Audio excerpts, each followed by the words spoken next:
Hey everyone, welcome. We're so glad you could take the time out of your day to join us today. I'm just going to give everyone just another minute or so to start rolling in. For those of you that don't recognize my voice, my name is Laura Ferguson, and I'm the VP of Sales and Business Development here at the Value Builder System. If somebody could do me a fantastic favor while we wait for everybody to roll in, can you just confirm that you can see my screen and hear me loud and clear? If you're not sure where to type that, I see some people already coming in. You do have a control panel on the right hand of your screen, so you'll be able to type any questions, comments, etc. throughout the webinar. Thank you, John, Bill, David, George. Fantastic. I really appreciate that. Mark, I'm not sure why you can't see us yet, but hopefully that will be nice and clear in just a minute. Okay, we're going to get started today. I see that we're still getting a lot of people just kind of coming in here today. So I think this is going to be a fantastic webinar. So for a little bit of a wave and an introduction here, I am joined by my friend and partner in crime when it comes to data, which is Brian Trzynski. He is the Director of Business Market Development over at MassMutual. So if you guys aren't familiar with MassMutual, I'm assuming that's not the case for most people on the phone. MassMutual, like us, is very data oriented. We're always trying to kind of get into what business owners are thinking and feeling and what's going on behind the decisions that they're making in their business. And that's why I've invited him to join me today. So say hi to everybody, Brian. Hi, everybody. Happy to be here. Thanks, Lauren, for the introduction. Awesome. So getting us started as to why I've brought us all here, I think it really comes down to this aspect of sailing away into the sunset. This is one of my favorite stories that I have heard, and it has stuck with me since the first time that I heard it. For those of you that are not familiar with our podcast that our founder, John Werlow, hosts, it's called Built to Sell Radio. We have done over 200 of these interviews. It's gone into a lot of the data that you'll see behind one of the tools today. But the story that resonated with me the most is not the most miraculous exit in the world. It's by a man named Sean Oshman. Sean comes on the show and he talks about how he sold his Colorado-based IT company. It's not a spectacular story. At age 39, he says to myself, I want to, in a year, by the time that I turn 40, have sold my business and I want to be sailing around the world. And so he approaches a business broker who says to him, Sean, you're not going to get what I think you want out of this. It's not going to be some sort of spectacular deal. I know we've done some work here, but are you sure this is what you want to do? And Sean had crunched the numbers and he says, well, what do you think you can get? And at the end of it, he ends up getting 2 to 3 times SDE. So for those of you that are transaction folks online, that's not some sort of miraculous exit. But what makes the story so powerful is that he was able to financially plan out this future and sail off into the sunset in the vision that he needs. Now, I don't think that this is always the case. And again, I think that's why this episode still remains to be one of the top episodes of Built to Sell Radio. And so today, Brian and I really wanted to sit down and go through the reason why this is not what you hear every single day. And so what you'll see today is a combination of some of the data that Value Builder has pulled together and some of the data that the guys over at MassMutual have put together. So Brian and I have sat down and kind of tried to bring you a really interesting story about what goes into thinking about the future and planning for that retirement. So we're going to start off by going through some of the data, helping understand where business owners are today. What are some of the motivations that they have? What are some of the roadblocks that they're going to be facing when it comes to that future exit? And then, of course, we're going to talk about this concept of having a 3-dimensional approach to working with business owners. This is the concept of aligning what business value is with what their personal motivations to exit are, as well as financial readiness. And so we're going to talk about some tools that you guys could be using, some thoughts that we have on the topic in order to help business owners by approaching it with this 3-dimensional approach. I will leave some time at the end for a Q&A. I know we are joined by a wide variety of people, from everybody from our internal advisor community. So thank you to all the certified value builders that have taken the time out today, as well as those that we've invited to kind of join on and learn a little bit more about these tools. So getting us started, let's talk a little bit about the data. So to level set of where we are, we're going to talk about our fictional case study a little bit today. His name is Tim. So when Tim turns 30 years old, you can imagine he's just starting out in this brand new business that he is building. What you'll often see is that his wealth or his future security is probably held up about, kind of 60% in this primary residence that he owns. And the rest would be, these investments that he's making early on into his retirement fund. But his business only makes up about 1% of that financial future for an exit that he would plan. So it's not making a huge impact. But by the time that Tim turns 50 years old, the business that he has now built painstakingly over the last 20 years is going to be making up about 80% of his wealth, where his primary residence and often his retirement fund have shrunk. So, Brian, can you kind of walk us through a little bit about what business owners' retirements look like? Why is it so contingent on business continued success? Sure, Laura. So we hear it all the time with our advisors working with business owners when asked about how they're going to fund their retirement. The most common answer we hear is, well, the business is going to fund my retirement. And Laura's previous pie chart kind of gives you some insight into why that is we know that it's the largest asset in their estate. It's oftentimes the largest generator of income to the family. So the natural thought of the business owner would be to say, well, yeah, I mean, the business is going to fund a majority of my retirement. And a lot of that stems from the fact that the majority of their wealth, 80% of business owners have 90% of their wealth tied up into the business. And that means that they're putting most of their time and their money and their resources into growing their business, which for a lot of reasons is a good thing and makes a lot of sense. But what business owners forget is at some point in time, you need to diversify that. And at some point in time, you have to start building the size of your assets that are outside the business as well. And a sad statistic is that 78% of business owners have less than $500,000 in those outside retirement accounts. So what happens if the business can't fund that retirement? There's sort of that, there's no plan B, right? There's no backup, there's no supplement happening there. And then we know too, and as I'm sure you folks know at Value Builder as well, is a decent majority of business, but also haven't taken the steps to even maximize the value that is inherent inside their business. So, this whole concept of coordinating the business planning with the personal planning is so important when we're having this conversation, but yet it oftentimes isn't at the forefront of the business owner. Yeah, it's a scary thought. So how are business owners often kind of funding their retirement? Can you maybe break down what you guys are seeing about what's in that retirement account? Yeah, I call this pie chart, kind of a little bit of falsity here, right? Because when we go out and we ask business owners to tell us, okay, great, well, give us some insight into all of the components and all of the resources that are going to make up what that retirement income strategy is going to look like. They give us a pretty diversified picture according to this pie chart. But the next question that needs to be asked when we're working with these folks is, okay, that's great that you have these things in place, but what are their values? That's great that you have a qualified plan, a 401k, an IRA, but what's the account balance in there?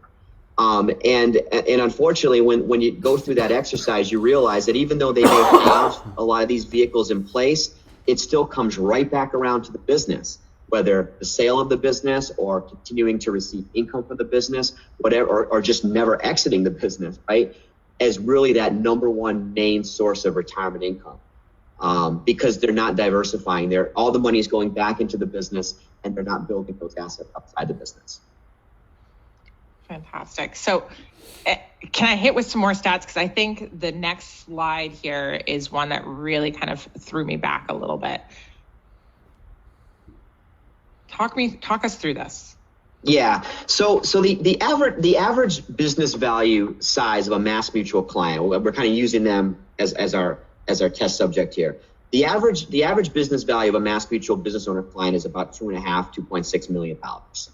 So whether that's the maximum value or who knows, we could take them through a value building exercise to see if they're leaving value on the table. They very well could. But current time, that's what their business is worth.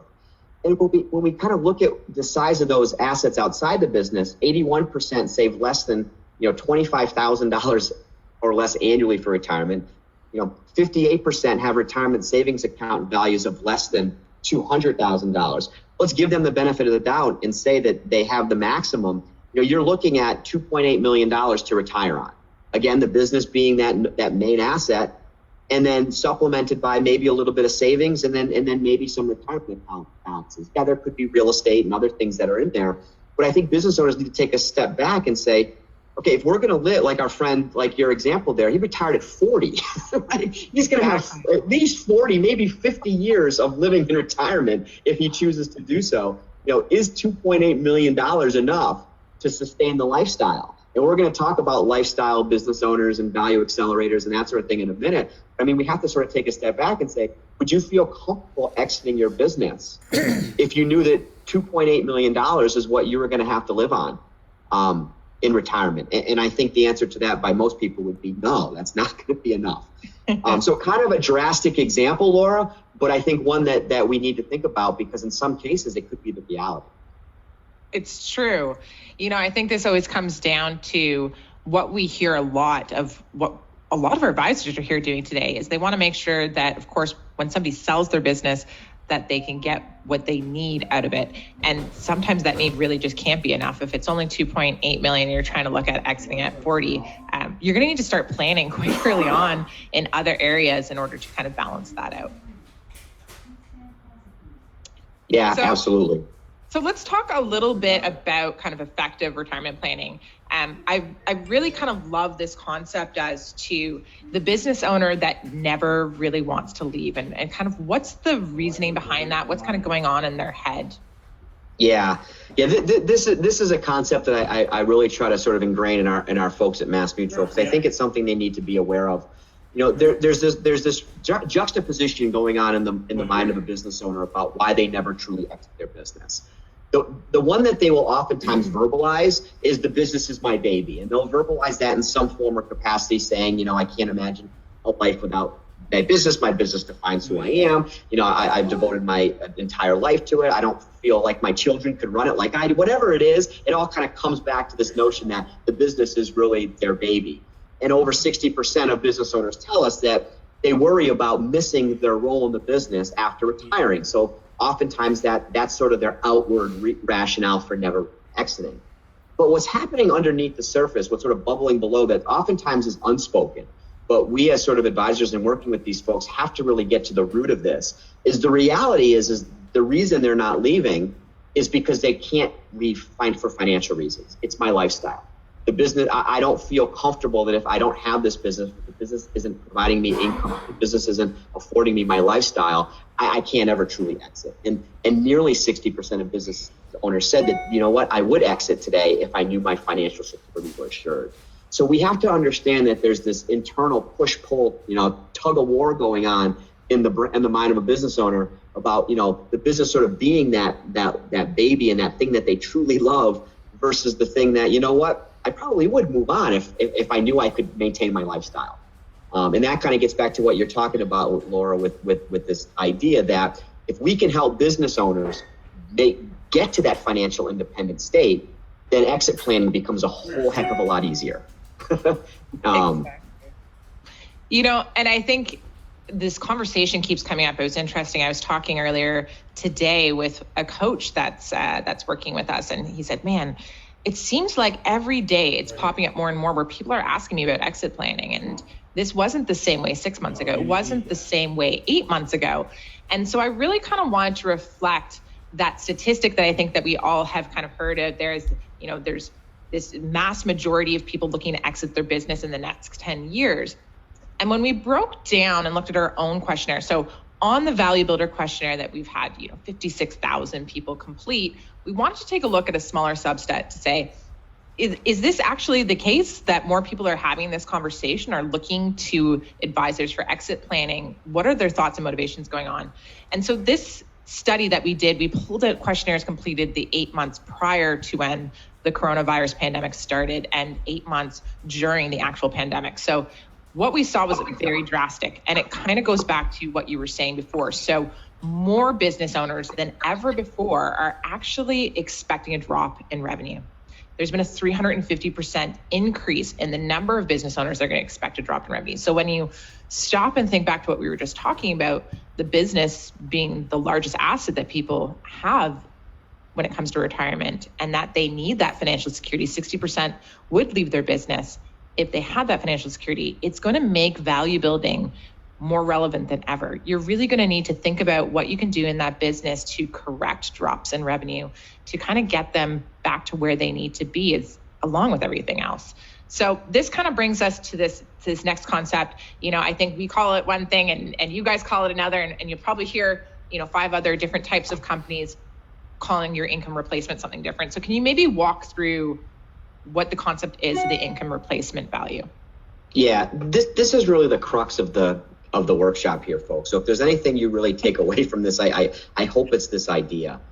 We call it income replacement value. Other people call it retirement income gap. I mean, there's a lot of things, but basically what it is what the business owner needs the business to be worth in order to maintain their lifestyle when they're no longer running the business. And it's a very important conversation to have with a business owner, and the earlier the better, because business owners don't know the answer to this question. They've never gone through this exercise of figuring out, what do I need the business to be worth? They may know what the business is worth. Maybe they've valued it themselves. Maybe they had somebody value it for them. Maybe they've gone through a value builder exercise. But that's different than what they need. And their income replacement value, and I have to kind of always preface this, that's not necessarily what a ready, willing, and able buyer will pay for the business. Mm-hmm. But at least it gives them that sense as to what is sort of that number they need to be driving towards. And the business may or may not get them to that number. In some cases it can with value built, maybe it's there, or maybe value building will get it there. In other instances, it can't. It's just not possible. But we need to know that number, because if the business can't get them there, then what other assets are we going to pull into the equation to get them there? And it's not just about salary. You ask a business owner, okay, well, what are you pulling out of the business? And they'll say, well, I'm pulling a $200,000 salary. Okay, that's great. That's part of the equation. But what else are you pulling out of the business? What other expenses are you running through? Are you running, cars, travel, meals, entertainment through the business? What other insurances? Is your health insurance being paid by the business? Your dental insurance? Are you taking any other distributions from the business? That's all part of the conversation. That all has to be added up. So a business owner who's maybe pulling a $200,000 salary out of the business, maybe is actually pulling $400,000 of total benefits from the business when you add all that up. One of my colleagues tells a funny story of a business owner that she knows who runs all of their business expenses go on a credit card, and it's like one of those credit cards that gives you benefits for every time you spend. So pretty much every vacation that they've paid for in the past 20 years is the points that they earned on that credit card. When you're no longer putting 5-6 figures on a credit card and you're not racking up all those miles, where are the vacation funding going to come from, right? So another kind of a funny example, but that's the kind of thing that business owners need to think about. What are all the things that are going to be impacted by you not having the business anymore?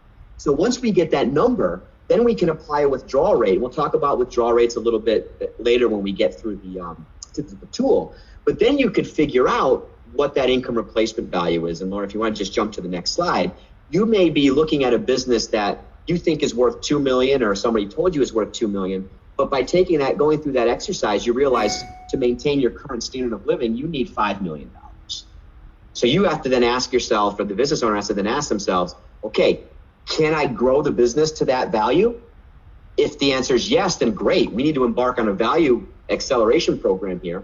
If the business can't, okay, let's maximize the value to its fullest potential. But then we need to start building the value of assets outside the business so we can get to that magic number.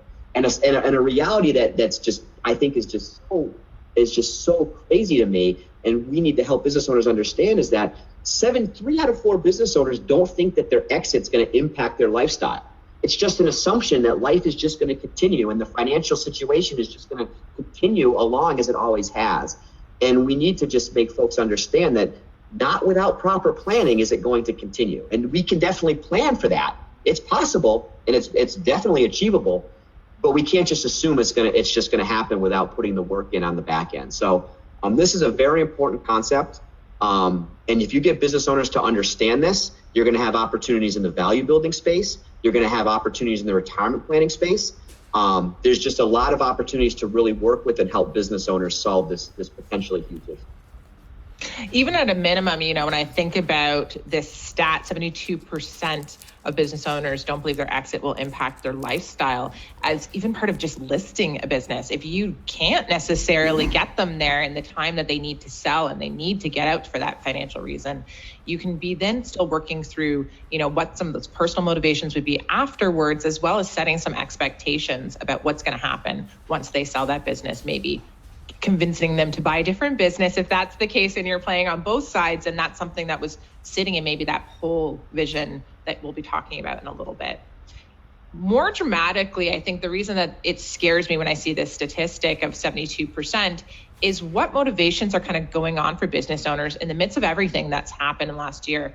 So what we've actually taken a look at, again, comparing those that completed pre-COVID to COVID when they complete their Value Builder score, is that it's kind of a big jump, 17% more likely to sell their business. Business owners are 17% more likely to sell their business. So this is a few things to me. Less people are looking to transition it down to their kids or the next generation of managers. Perhaps this is because of a lot of changes that have happened throughout the pandemic, but it also could have to do with needing that financial security, needing to pull that money out. So again, making this conversation even more critical. There's also a 17% drop in business owners sticking around. Most are actually planning now to exit their business within the next 5 years. So this has gone up significantly. And so this means that now we're on a shorter timeline. So we really need to start having these conversations with your clients as soon as possible. And this is where that three-dimensional approach is going to come in.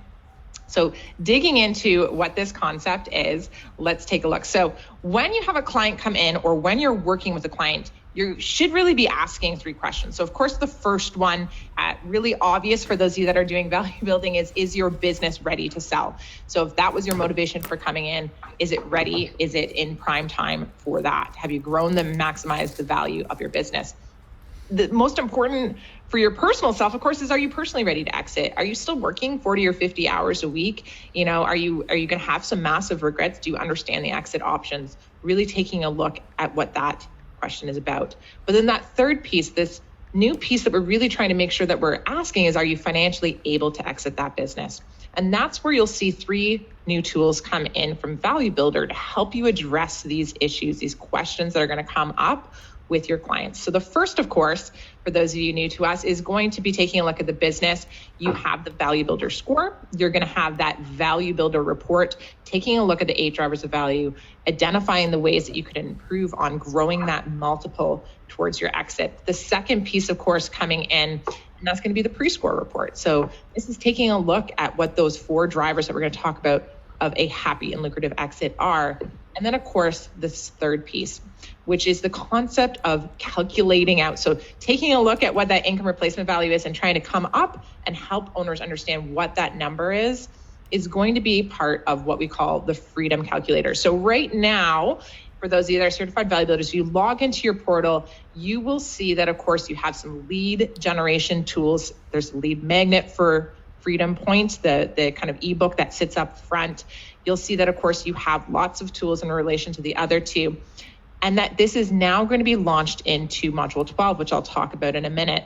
At the kind of Q2, we're also going to have a questionnaire completely. So if you want to have people come in maybe off the front end that are looking to really understand their financial future, they may be able to come in and kind of take this questionnaire off the bat, or it could be a leading piece to that client engagement. But let's talk about where we see the three things aligning. So if you're working through a module, a value builder engagement, and I'm going to say an engagement in a very broad sense, there are those of you on the line today that I know are doing one module a month with your clients. There's some of you on the line that may be doing one module, a quarter if you're really stretching this out, maybe in a longer mastermind setting.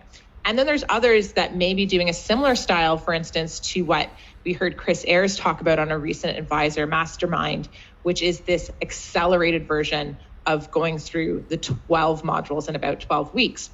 So if you've been going through now with your client and you've approached kind of module 1 through 11, working on that business value, you're going to hit what we call our 12th module. It's this concept of the envelope test. So really determining when to sell your business. And so this is where these next tools are going to come in, where you'll log in and you'll see that they've changed. So the first piece that's going to kind of come into that is the freedom calculator, so that calculation. The next thing that you'll see in module 12, if you have access to Prescore, and again, if you log in and you don't see it, please reach out to our customer success team to take a look at that. If you don't know enough about Prescore, please, again, write Prescore in the comments and I'll make sure that your customer success manager reaches out. So the second tool, of course, being this personal readiness to exit your business. And that's what I want to talk a little bit about right now, just to give us a framing as to what this tool is designed to do. So as I said just a second ago, Prescore is designed to help you determine the personal readiness to exit your business. And this comes out with this first driver, which we call the future vision. Do they want to be sailing off? How do we get them sailing off into the sunset? And it really pulls in this concept of what's pushing you out of the business and what are you being pulled towards. So again, push factors being those things that you'll hear, I'm so stressed out, I just can't run this business. I'm bored. I really just don't want to be doing this anymore. I have a health scare and I really need to be getting out of my business. Pull factors being things like I want to write another book, I want to buy another business. And really trying to balance out between these push and pull. So making sure that you do have an even number of pull factors, something that you're looking towards when you go to exit your business. The second piece, which I absolutely think is so vital, is this concept of structuring flexibility. I think a lot of people that are having conversations about exit and the different type of exit options, whether it's an earnout or liquidating assets or selling the business outright, passing it down. I think one of the things that you'll hear is that many business owners kind of come in with a vision of what it is that they're looking for out of an exit. And it's really important to have the conversation about the different exit options and make sure that they're aligning with what the financial future looks like. So Brian, I think you gave an amazing example when you and I were talking about exit options as to how would you guys use this conversation to really tie back to that financial piece? Yeah, I mean, there really are only 6 ways to exit out of a business, and you named a couple of them right there. And I think you're right. A lot of business owners have in their head, oftentimes, unfortunately, not written down, which is another issue.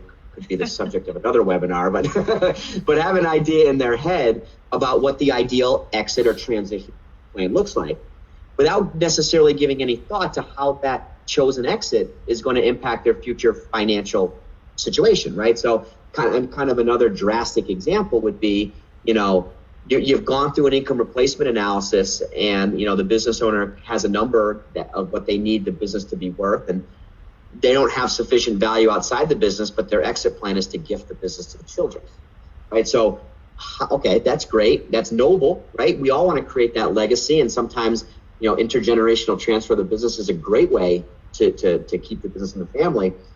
But does that mean now that you're going to have to stay on the payroll, even though you may not be working in the business, because you need that income to live off of in retirement? Okay, that may be what you're going to have to do, but what's that going to mean to the children running the business? What's that mean for the hierarchy of power in the business, the decision making? Are you going to continue to add value to the business, or commensurate to what you're pulling out in terms of salary? So it creates a whole other set of questions now that we have to answer to see if that's actually going to work for everybody involved.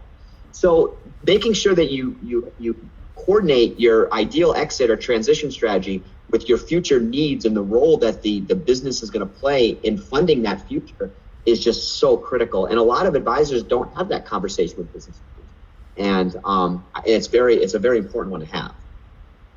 Agreed. I mean, I think you'll hear a lot of these stories come up. If you listen to Built to Sell Radio, you'll know that when we designed this tool and broke out these 4 drivers, they were based on over 200 kind of interviews with our Built to Sell Radio guests. Those people that had gone through their exit and were talking about what that looked like and the things they wish they had known from the other side, as well as pulling in things from the Value Builder questionnaire. And so these first 2 drivers always stand out to me. The next driver, I think, is just as critical, which brings up this concept of business dependency. And again, you could be talking to a business owner and they're saying, yeah, I'm ready to exit my business. And let's go ahead and do that. And the next words that come out of their mouth is they're still working 40 hours a week, and they're having very close relationships with their entire team, and that's their only social circle. And understanding the psychology when they leave that business, it's going to be a huge change in lifestyle that they need to be prepared for. The fourth driver comes down to this concept of team involvement. It's having a plan for how you're going to involve your employees in your exit. All of this will roll up into a very simple kind of 5-minute questionnaire, about 12 questions, for a business owner to go through and understand their thoughts and their plans around these. So kind of going into the concept of starting to write it down, or at least evaluate it. To be clear on this team involvement piece as well, it doesn't really matter whether they have a plan, so whether they want to tell their employees they're going to sell their business, or if they want to keep it a secret. As long as they have something written down, it goes into making sure they don't have those regrets. Go ahead, Ryan. Let me just quickly on that. Here's the thing I think for the business owners that are on the line to remember about this.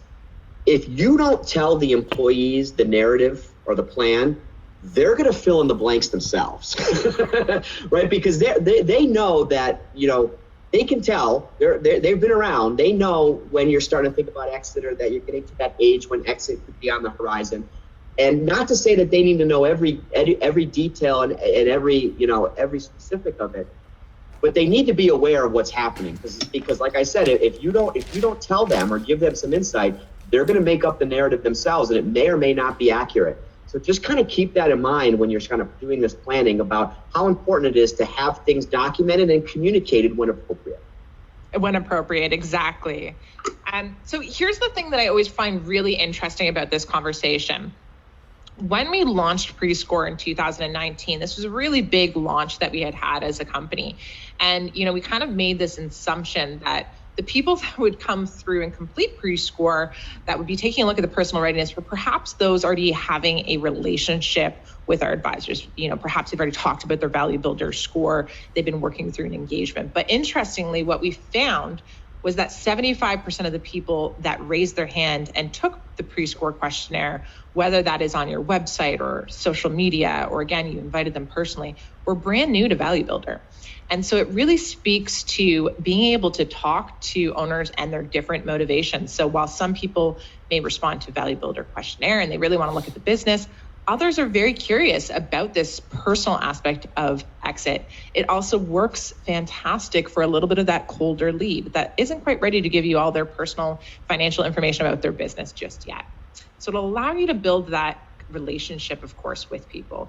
The other thing that I thought was interesting, and this is going to bring together what the power is going to be of having this 3-dimensional approach, is that when we took a look at those people that had gone on to open an engagement, so went into those 12 modules with our advisor community, interestingly, 2 out of 10 business owners that completed Prescore started an engagement. And this was in a shorter period of time.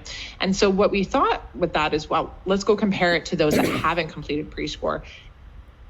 Guess what, guys? By taking a look at both these aspects right up front with your clients, what we found was that more of them are willing to start an engagement, or that this was a really close tie, is being able to take a look at that holistic view. So again, something that we really want to be tying in. I'm going to walk you through, for those of you that are sitting here going, okay, well, where is this in module 12? I want to showcase a little bit what this tool is going to look like.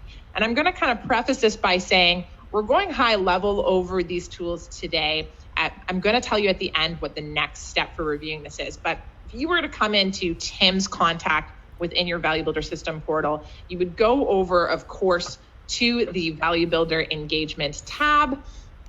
Click on that, and then you'll see module 12's way at the bottom. It is activated. I have set everything up in the settings, and coming in here, you'll have the option for people to complete their Prescore questionnaire within that engagement. So again, those of you that are new to us from Value Builder, keep in mind that when you open a Value Builder engagement, both you as an advisor as well as your clients will have their own login. So they'll be able to complete this right within the engagement.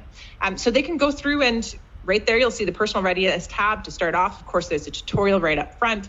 They can get their new Prescore. If you are not seeing this when you go to log in, again, just making sure that you have your pre-score activated within your system is going to be key. So for those of you that have been around and are not seeing it, do let us know. So coming in, you can start that pre-score. Once you've completed that questionnaire, the screen is going to change to look like this. So like the Value Builder questionnaire, you're going to get an overall score out of 100. You can see that, of course, Tim is about 60 on his personal readiness to exit. His future vision, he's got that nailed down. He has a score of 100. And then, of course, taking a look at what some of the issues might be, you'll see it breaks down those other 3 drivers. And so at this point, when you come into your 12th module, you've worked through the business, you're going to focus in on having a conversation about creating this personal readiness plan, writing everything down. And so you'll be able to go in and actually edit all the answers that they answered. So we're going to go through and validate and measure why or what is behind some of the answers they gave, for instance, to those push factors.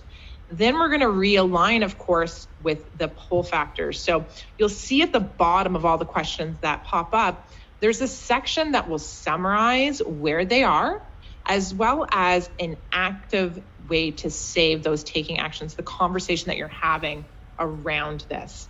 So again, in this case, Tim is looking forward, of course, to rock climbing with the boys.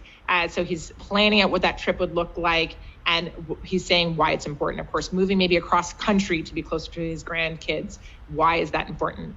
So really taking a look at what those pull factors are, so that as you're going through this process and wondering, man, why are we working so hard to build this business up and get everything in line, that they're constantly being pulled back to these topics. So that's a really great place for you to summarize. Your pre-scores will always save itself in. So as you always come back to this module 12, you'll be able to go through and actually edit these, add new points onto it. So great spot for writing down that plan, as Brian was kind of referencing too.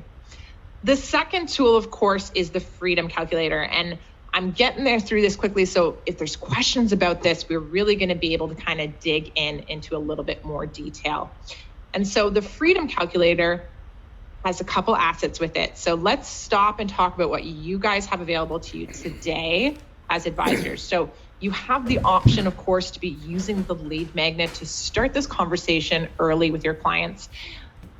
This is the Freedom Point white paper. It is available right now. And so you could go ahead and put this on your social media. You can put it on your website, etc., in order to get people to give you over their email address and download that asset immediately. Just for those of you that may not be familiar with the concept of a lead magnet is essentially just that. You are giving them a gift to attract as many leads as possible, and there's no obligation in return. They will automatically get that asset. Jake is asking a fantastic question about where do I go to get this Freedom Point? Jake, great question. If you are in your portal, you're going to go up under your settings. So if you go up under the settings tab, you'll see under your personal settings on the left-hand side, there is the option for an embed code to put on your website, as well as, of course, you do have the option to go through and use it as a personal questionnaire link. Jake, I see that you're saying I'm not quite a member yet. So Jake, I will have my team follow up and send you a PDF version of this white paper. Anybody else that does want that, of course, please feel free to write Freedom Point, and I'll make sure that you get a copy as well. The next piece that you get, of course, is going in, you have the Freedom Calculator. So I say it's in beta now. We did do the release yesterday morning for you guys. So we want to make sure coming out of this webinar, you have the ability to go in and start using the tool we're talking about today, experimenting a little bit. I'm going to give you the action items following this. Then, as I said, Q2, we're going to have another tool come out. It's called the Freedom Calculator widget. It's very similar to what we have, of course, for our Value Builder score, as well as pre-score, in the sense that it has its own questionnaire, as well as a report that will come out from this. So that will be available next quarter as part of our release plan. So let's talk about what this tool is, what the asset is. Again, just bringing us back to this concept. And I know this is a concept that many of you have heard of. Why are we calling this the Freedom Point?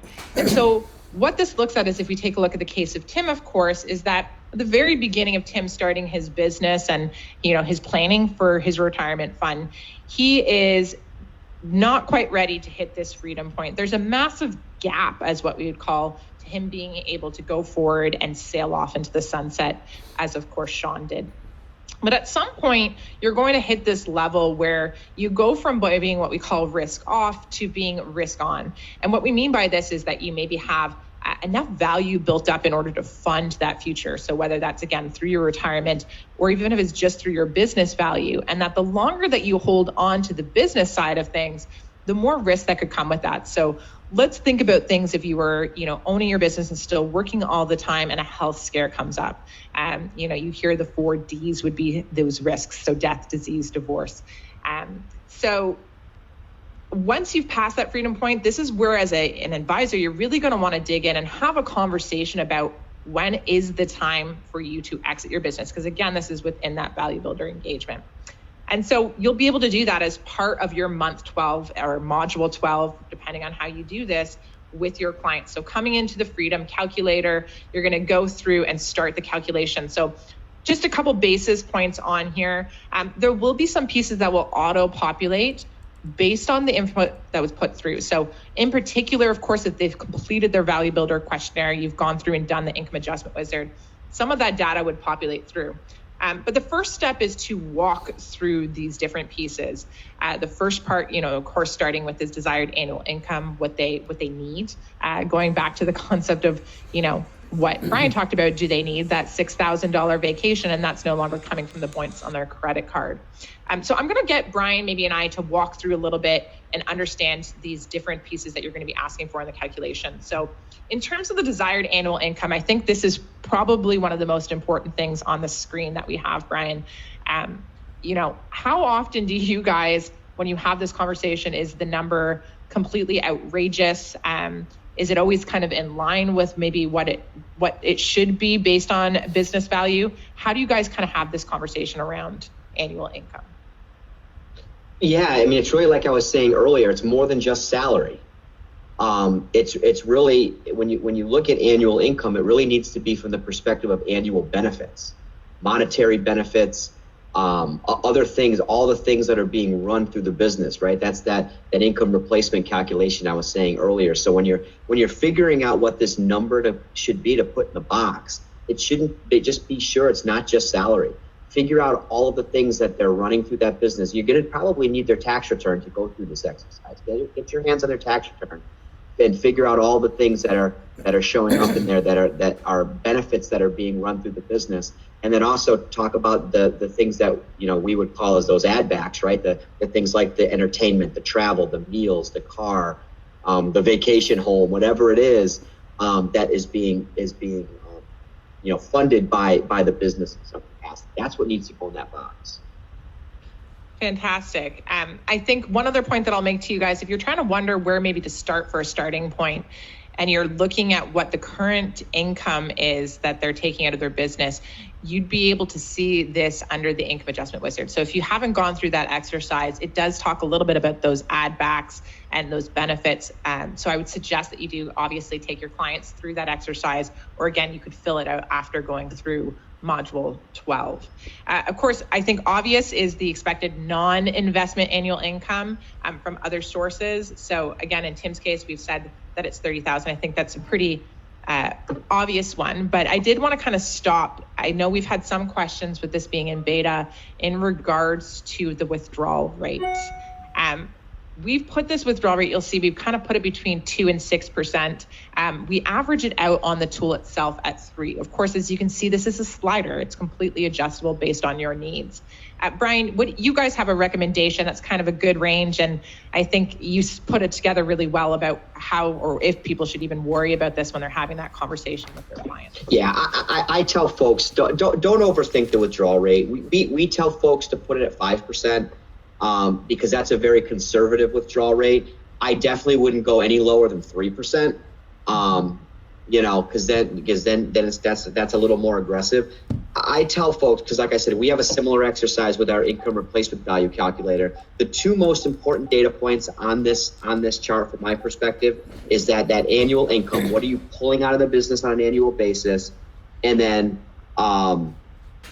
what else do you have outside the business to make up the difference? Which I think on your calculator, Laura, is the wealth outside the business box, right?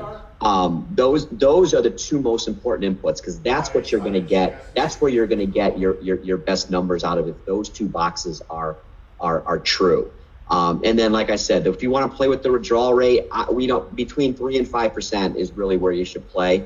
5% is going to be the most conservative, and Mass Mutual, we typically run a little conservative, so we usually keep it at 5%. Fantastic.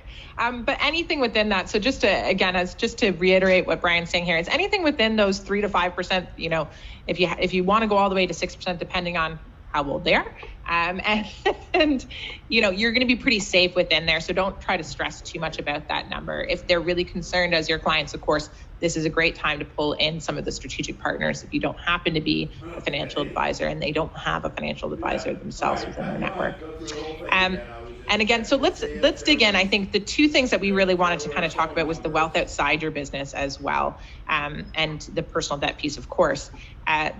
What do you guys take a look at in terms of the wealth outside? Yeah, that's the one on Glen Eagle, right? Why is this so important?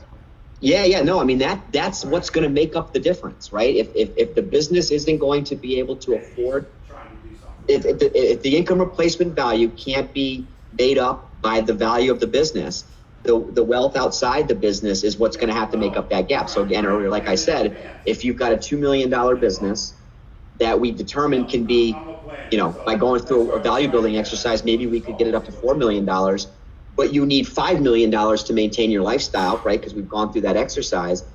Where's that $1 million going to come from? And that's this box right here. That's what other assets do you have? Real estate, qualified plans, non-qualified deferred compensation plans, cash value life insurance. What other access points of liquid cash do you have access to when you exit the business that can make up that difference? And that's really what's going to. There's two slices of the pie when you're figuring out this equation. It's the value of the business and then everything outside the business, and hopefully that's going to make up a whole pie to cover what you need to maintain your lifestyle. Exactly. So what you're going to see kind of on this first page here is you'll see at the bottom that we've actually written out what the gap is to reach that financial point. So, sitting just almost shy of that $5 million mark. When we come over, of course, to slide 2 on this, you'll see this is where we're digging in a little bit more on what it would look like when you go to sell that business. I think that there's so many critical things on this slide. Understanding the owner percentage, of course, that the percentage that they own is going to be a huge piece to that. I think one of the things that I hear a lot from our advisors is taking a look at what those taxes are and the selling expenses and what the debts are that are sitting within the company. How much are your loans? There always seems to be a little bit of a surprise as to how much actually will come off. So we're using this as a starting point. Again, this is the beginning of a conversation. It's not necessarily, right away that maybe you have that full evaluation of that business. You're kind of coming off of what those estimates are. So in this case, of course, you're going to see the gap to reach the freedom point is sitting at this $4.8 million. And so there's a guide that comes out at the bottom. So here's the piece that I think is really important to take out of this. So you have your gap. We know we now need to reach that gap. So that's either, as Brian kind of pointed on the last slide, you're taking a look at the wealth outside of the business. So what are those things that you have that you can kind of manipulate? But of course, taking a look at how you could build up that business value to reach this freedom point. So again, if you're looking just in terms of the business, you'll reach that freedom point when Tim's business is worth $6,698,000. So I think this is a really good point for us to take a look at, is the difference between those two numbers. And so what do you do when you get this information is the more important conversation. So if this happens to be the front piece, of course, they're coming in on this calculation. We get into next quarter and they've completed this maybe on your website and they don't know what their business is worth. Your first step, of course, is to go and get your value builder score. That's number one, right? Let's at least start to evaluate where they're sitting in their business today and decide what you want to go from there. If there's a gap, if they're falling short of that freedom point, of course, you are going to want to invest in value building. So if you've taken them through 11 months and they're still short on this, for those of you that are looking to kind of extend that engagement, this is a prime opportunity to do so. You're going to want to be encouraging them to invest in value building. You're also, of course, want to encourage them to take a look at what that exit timeline looks like and make sure that they are, going to fall short either way and really need to invest heavily into diversifying that. Perhaps, maybe they're buying some additional real estate, or they're working with a strategic partner to take a look at what investments they can make. This would be really where I encourage all of you on the line, if you are not a financial advisor, to get one in your network and your centers of influence. If you don't have one, this is a great opportunity to reach out to your customer success manager and see if we can try to find somebody within the own Value Builder network that you could be talking to. If they're past the freedom point, of course, they've reached this point where they could financially exit their business. Again, you're still going to want to make sure that you're investing in value building to prepare for that exit, to really ensure that they've maximized that value out of their business. I think Brian made a really fantastic point about this as well, where if they're past the freedom point and they've kind of been building the business or consistently building up that business value, he kind of shared with me, he'd be encouraging them at this point, of course, to go through and start investing a little bit heavier, taking out some of those profits and putting it into those investments to pad the other side of the equation. I am going to ask, for those of you that are on the line, we do have some 9 minutes left here to really ask any questions you have of Brian and I. I do see that there's a few of them that have come in. Please do. But I also want to point out what's next for those of you that are Value Builder advisors. So of course, you've sold another engagement, hopefully at the end of this, but digging in, of course, to this Q&A piece, I really want to make sure that you know how to go through this as effectively as possible. I just stayed so high level with you, of course, on using this tool. And I know many of you on the line have gone through Smart Start, you've gone through Coach Masters. I do want to let you know that we are going to be doing a Module 12 relaunch training webinar.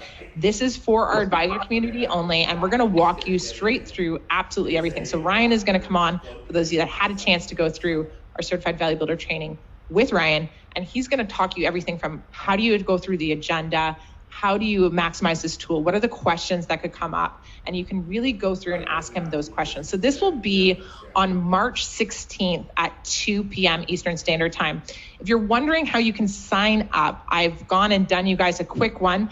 When you log into your portal the next time for the next week, you will see on your dashboard that I've put the registration link for that webinar right into an in-app for you. So that will be that next step. If you want to go in and start playing, of course, right now, I want you guys to be able to start taking a look at that tool. I am going to be ensuring you that your customer success manager is going to be following up in the next couple of days with a shorter instructional video of going through some of the settings and the nitty gritty, all those fun things to getting and using this with your clients. If you do need your customer success manager, of course, please let me know right now that you want to talk to them and just put, customer success, call me in anything like that into that question bar. So we have one really great question that's come up here. The question has come up that says, from your experience, since we were talking about retirement and exits, am I correct to assume that you must target more mature business owners compared to young owners? I'm going to say no. I think if you could talk to Tim here at age 30 and convince him at 30 years old to be, the second that his business is turning profitable, to be also investing not only in value building as quickly as he can, but start investing some of his money towards his retirement fund, thinking about that other side, it would have a bigger impact than trying to talk to somebody that's perhaps, a year out from exiting their business and might not be able to meet that gap, and you're trying to reset expectations. So this is a tool that you can use early on. Even if you're thinking in terms of using that pre-score tool when you're talking about the personal readiness to exit, I think one of the great things that can come from that is, as you're building a business, aligning them back to the vision. Making sure that from the beginning, when they're building these things up, that they're stopping and thinking about, why are they doing this all? What are those whole visions that they're trying to work towards? Let's see what other questions we have in there. Great question from Kirk. Are these slides available to Value Builder advisors? Are there slides? These slides here really were designed to be instructional for you. If you take great value in them, by all means, I will make sure that if Brian's still with us, that I can go ahead and pull some of the stuff together for you. So that way you guys could be using this. You will be familiar from the Freedom Point PowerPoint that we do have in the portal. There is, of course, Martin saying yes, please, to the slides. There is, of course, Freedom Point slides in there already. But if you'd like some of these slides from Brian, let me see if he can do that for us. Brian, are you still with us? Yeah, I am. Yeah. Is there a way for us to get some of these slides? Yeah, we can talk, Laura, offline about which ones we can make available. Obviously they'll be a little bit different as to which ones we can make available to your advisors versus which ones could be made available to end clients, but we can definitely get them some of these slides. Awesome. So that is one other thing done there. It looks like a lot of you on the line right now are either asking for a demo, which is great. So yes, we can go ahead and we can get you a demo if you would like one. So feel free to write demo if you are interested in that. A couple other quick points, of course, for those of you that are writing customer success, they will follow up with you with that short video. That's a great starting point. But of course, our team's always available for a call. Stacy's asking if we're going to get a recording of this meeting. Yes, we are going to